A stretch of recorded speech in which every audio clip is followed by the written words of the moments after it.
Best पतपेढीची निवडणूक चर्चेत आली ती ठाकरे बंधूंच्या युतीमुळे। मात्र आगामी निवडणुकांसाठीची ही लिटमस टेस्ट मात्र फेल गेली आहे। गेली 9 वर्ष या पतपेढीवर वर्चस्व गाजवणाऱ्या ठाकरेंच्या हाती काय लागलंय जाणून घेण्यासाठी हा व्हिडिओ शेवटपर्यंत पहा। बेस्ट एम्प्लॉईज कोऑपरेटिव्ह क्रेडिट सोसायटीच्या 2025 ते 2030 या कालावधीसाठी संचालक मंडळाच्या निवडणुकीची मतमोजणी ही रात्री उशिरापर्यंत सुरू होती। या निवडणुकीच्या निकालात शशांकराव यांच्या पॅनलला तब्बल 14 जागा मिळाल्या, तर महायुतीला 7 जागांवर विजय मिळवता आला। ठाकरे बंधूंनी एकत्र येऊन उभ्या केलेल्या शिवसेना मनसेच्या पॅनलला एकही जागा जिंकता आली नाही अशी माहिती मिळतेय। आगामी मुंबई नगरपालिका निवडणूक एकत्र लढण्याच्या विचारात असलेल्या ठाकरे गट आणि मनसे पक्षासाठी हा मोठा धक्का मानला जातोय। ठाकरे बंधूंच्या युतीमुळे खरं तर ही निवडणूक चर्चेची ठरली। ठाकरेंना शह देण्यासाठी महायुतीनं एकात्मक पॅनल उभं केलं होतं आणि त्यामुळे ही निवडणूक ठाकरे बंधू आणि महायुतीसाठी प्रतिष्ठेची बनली।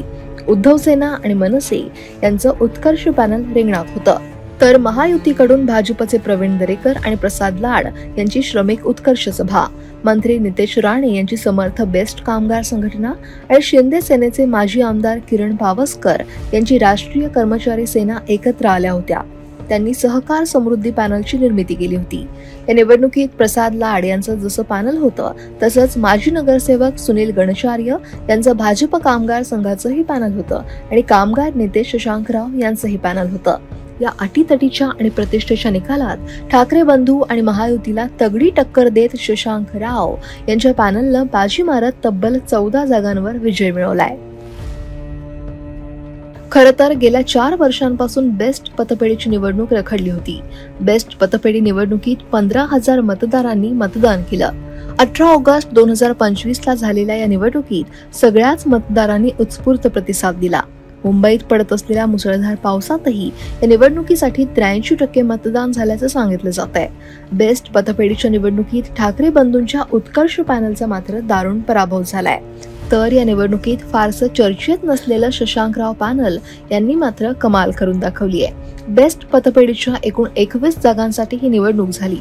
यामध्ये शशांकराव पॅनलचे सर्वाधिक 14 उमेदवार विजयी झाले, तर प्रसाद लाड, नितेश राणे आणि किरण पावसकर यांच्या महायुतीच्या सहकार समृद्धी पॅनलचे 7 उमेदवार विजयी झाले।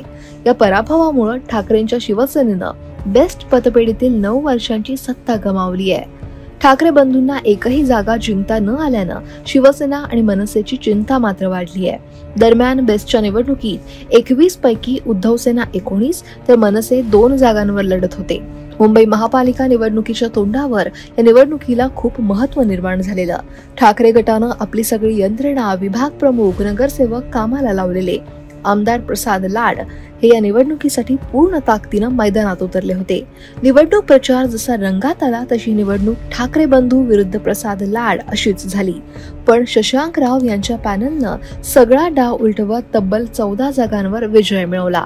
त्यामुळे बेस्टची ही सेमीफायनल नेमकं कोण जिंकणार, महायुती कोणती खेळी खेळणार, ठाकरे बंधूंनी महायुतीचा अश्वमेध रोखण्यासाठी काय रणनीती आखली, या सगळ्या चर्चा फेल गेल्यात।